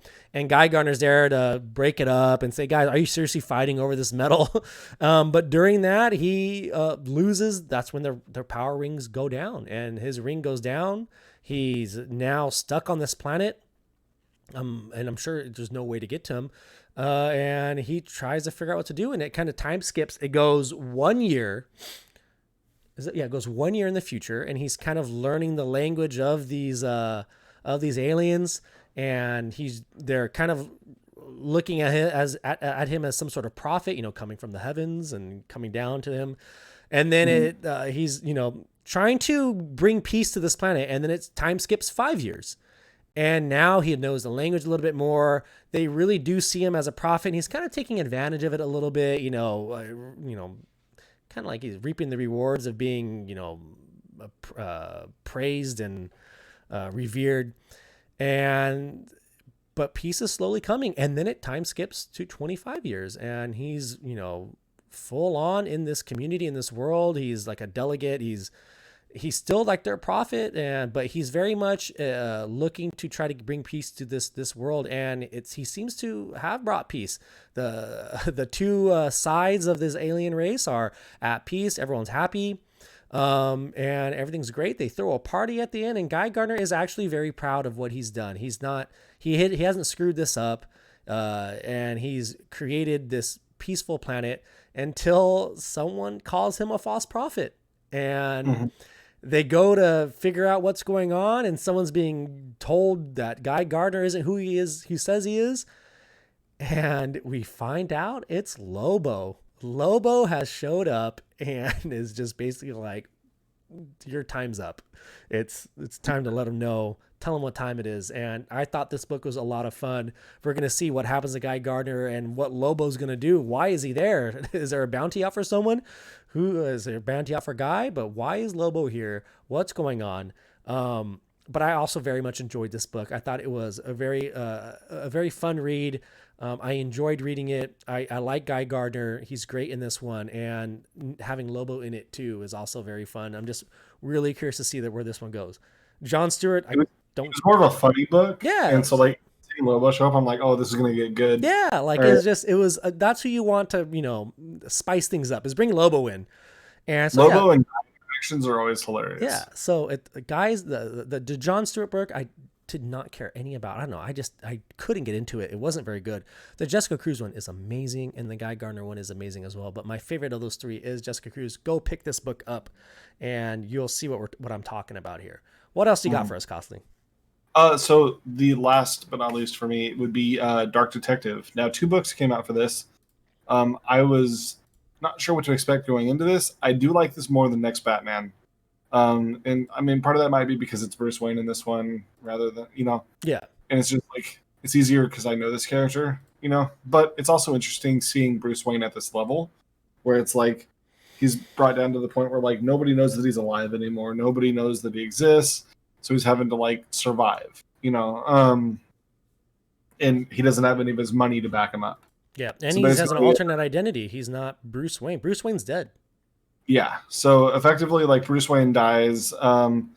He ends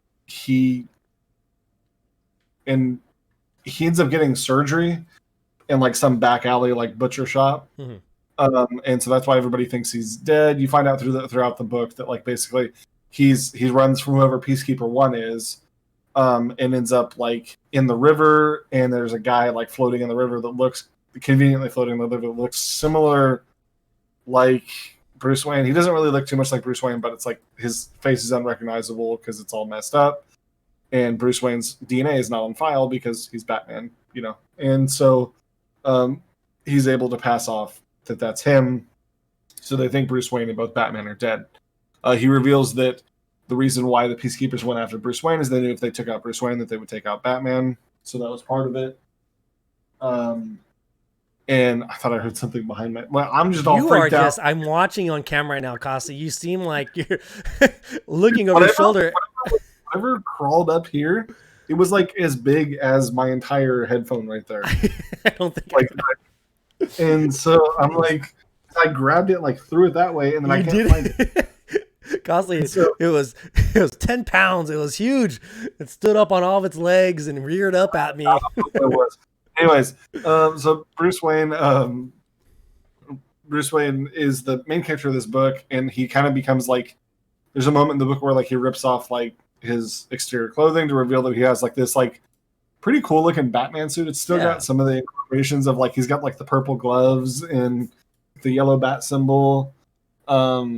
It's pretty interesting. I really enjoyed this book though. Um, it is just a lot of it was basically what I already explained there. Like in both issues, is just explaining how is Bruce Wayne still alive, and how is he, and like whoever Peacekeeper One is, they, it seems like there might be a personal relationship there. Mm-hmm.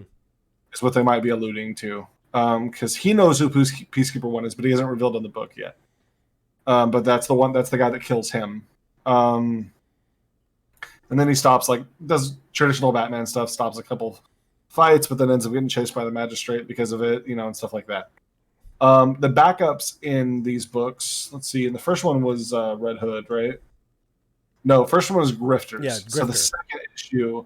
So I didn't really read Grifters. I wasn't. Do you have anything you want to say on that, Josh? Because I know you. I thought it was fun. It was a good story. Grifter is running around. He ends up getting tied up with Luke Fox. So the magistrate comes after Grifter, snatches him up. Luke Fox is also snatched up, and they kind of have to team up together to escape. And that's the big little like ending tease there is they're going to the Queen of Hearts in Gotham, and the Queen of Hearts is Huntress, and you don't cross the Queen of Hearts, you don't piss her off, you don't do anything because she's something fierce in this. We don't know why she's so revered right now, but that's where that's going. So it's a little Grifter, Luke Fox team up, and Huntress is now in the mix.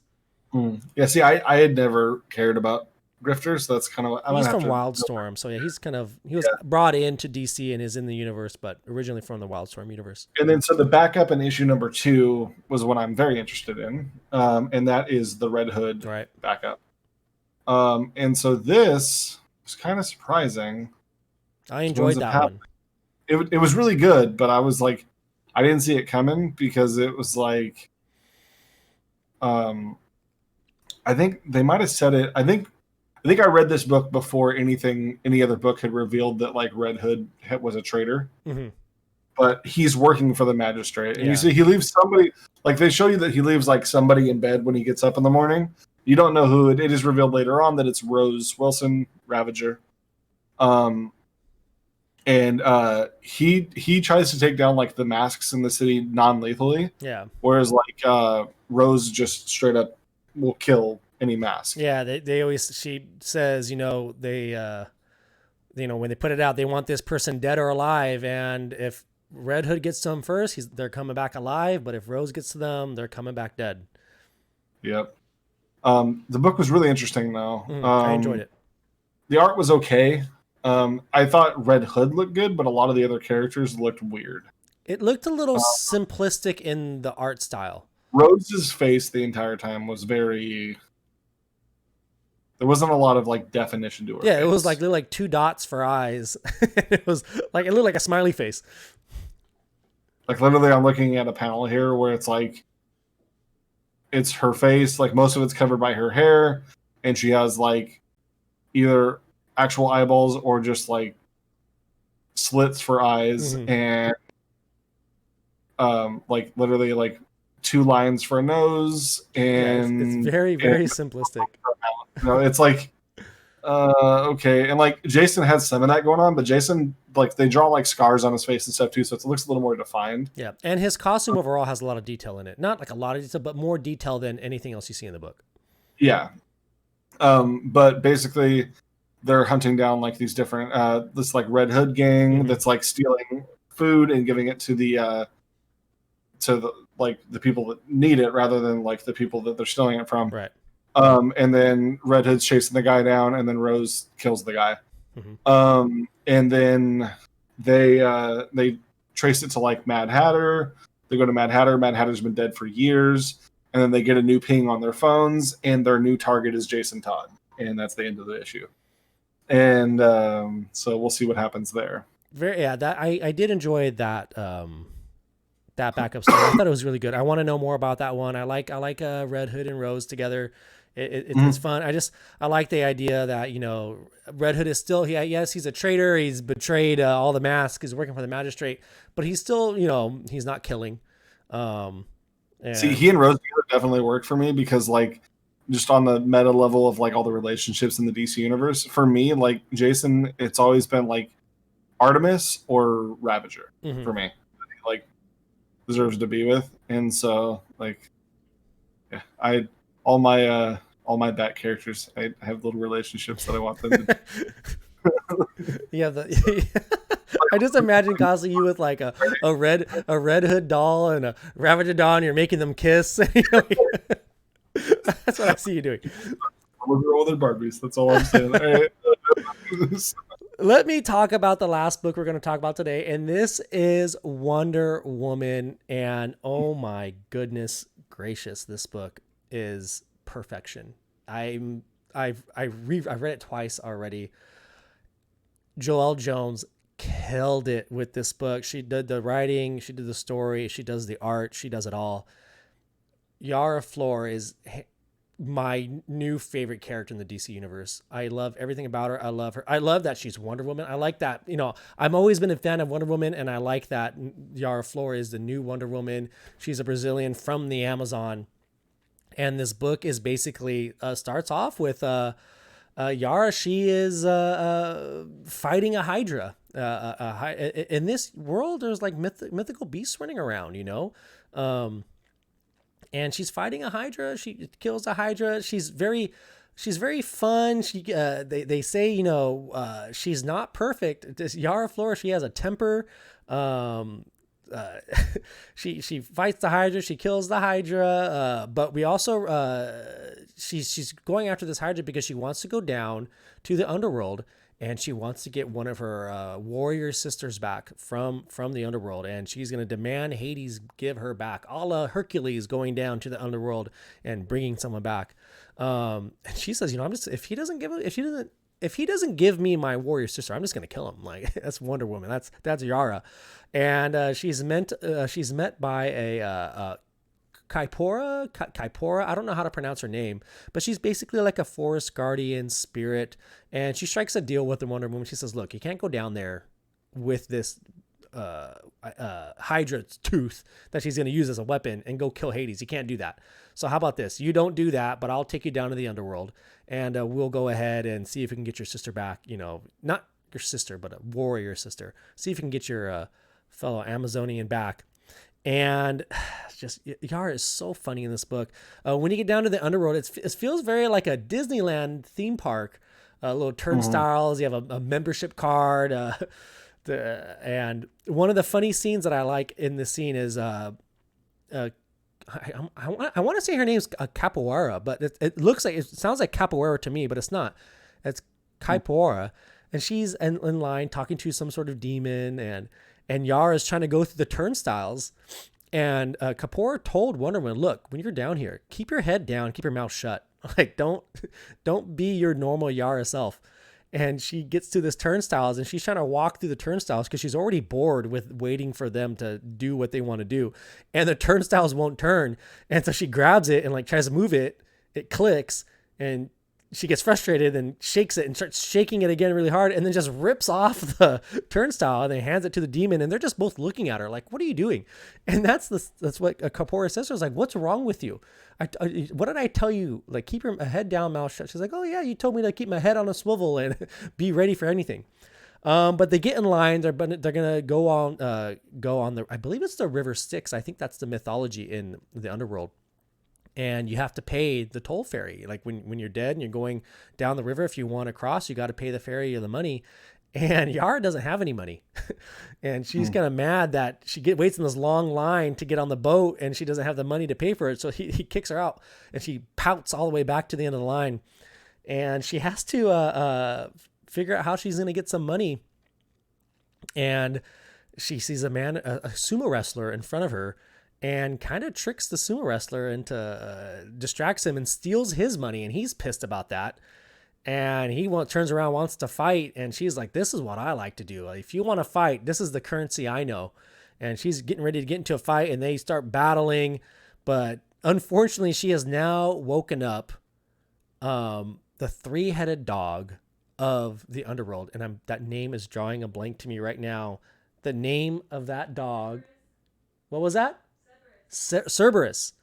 It wakes up Cerberus, and that's where the book ends, there with Cerberus being big, large, and in charge. And now Wonder Woman's pissed him off. And again, in classic Yara form, I say classic, but in classic Yara form, she's made excited. she's made the situation worse than it is because of her little temper and her willingness to want to fight everyone. And but Mhm. this book is just amazing. Joelle draws everything beautifully, draws Yara beautifully. It's such a good book. They've already built up in the few pages of this book, they built up this world I want to know so much more about. um I can't wait for the next book, and I hope that if any of these characters come along into the main continuity, I want Yara Flor in there. She's Mhm. this book is so good. Please read it. Please read this I one. really enjoyed that book a Yeah, lot. It was it's so good. I really can't get enough of Yara Flor right now. But that's Yara Flor there. That's the Wonder Woman book. She is in. She's also in Justice League. She's also in a Superman Wonder Woman book. So she's in other books to read. So there's more to read about her. But I have a feeling she's going to be the breakout character of the future state. I think people are in love with like the Latin representation of a new superhero, especially of the name of Wonder Woman. So Mhm. it's, I mean, this is the book for me. This was. They're all good. They're all great. There's some of these books are really good. This one's amazing. So go read this Wonder Woman Future State book. Uh, that's all I gotta say about that. I mean, I almost want to go read it again. I loved it that much. Yeah, I enjoyed it a lot. I was just like scanning over it whenever you were going over that, but I really enjoyed that book a lot. Um, but like I'm just enjoying Future State as a Mm-hmm. whole. Um, I think it's really interesting. I want to know like if this is what they're saying the future of DC is going to be, or what's going on. I need to know more about it. But I'm enjoying what I'm seeing so far. I'm very confused on a lot of it, but also enjoying it. Yeah. Um, Like I wouldn't mind seeing these books get a full run. Like I don't want to see them to get one or two issues and stop. I want to see. I wouldn't mind if they went ahead and gave full runs for these books, running alongside the main continuity or the main timeline. Um, but then find a way to bring, like again, these new characters. Yara Flor is a new character. Find a way to bring her in, yeah. because all the other books have your old characters. They have the Flash. They have, the Green Lantern, John Stewart. Like Well, I the. think with Infinite Frontier, we're going to be seeing them a little Mm-hmm. more, because what I got from a lot of this was like a lot of the establishment of these characters, like we're seeing them like well into their career. Mm-hmm. Right. So it's like Yara could be around for quite a while, to where it's like she could like appear in the next year or so in the actual Wonder Woman books. You know Yeah. what I mean? To where it's like so. But that check out Future State if you haven't yet. They're great books. Again, you can kind of just jump into them. You don't need to know too much about all of the what's been going on the storylines. You can just go ahead and jump into these books. Understand there's only one or two issues, but hey, maybe this will set you up to want to read some more books later on. And just jump on in. I think this is a great point to jump into books. And I'm that, having a lot of fun. yeah, I'm having a lot of fun with it. But we will go ahead and talk about more Future State books in another podcast. We only went over a few of them. There's still like probably like 8 or 10 more There's still books. so much to go over, and like it would take so long. Like this is already a long episode, and Yeah. it's like it takes so long to go over everything. Probably what we'll end up doing is just covering like the stuff that we're interested in. We won't be able to cover everything just because it would be again just way too much. But on the next episode, we are going to be covering Bleeze and Shiva. Mm-hmm. And then we'll talk about whatever more Future State books from the first month, and like what we didn't get to talk about today, and then like what we enjoyed out of those books and stuff like that. All right. All right. I think that's going to do it for us. Yeah, we have gone a little long here. I hope you guys enjoyed it. Remember, you can catch us on YouTube if you're listening to the audio version. And if you're watching on YouTube and you just want to listen to the audio version, catch us on, what was that? Like We're on iTunes, we're on Google, Amazon, Spotify. yeah, we're on I Spotify. don't even know. That's and then on Podbean as well. Yeah, so go ahead and check us out. Appreciate it. And if you're watching the video, make sure to give a thumbs up. Helps us out with the algorithm there. It gets us more eyeballs on us. So we'd appreciate that. Make sure to like, subscribe, smash the like button or alerts, bells, or whatever all those people say. Just do it all. Reviews on the podcast websites would be great. Mm-hmm. And then also just leave a comment what you thought about the episode on YouTube, or what you want us to talk about as well. Subscribe, please, as well. I got a monster to go find in that room apparently. Costly is freaking out on camera right now, guys. He's looking every which way. He is. I feel like he's about to get attacked right now.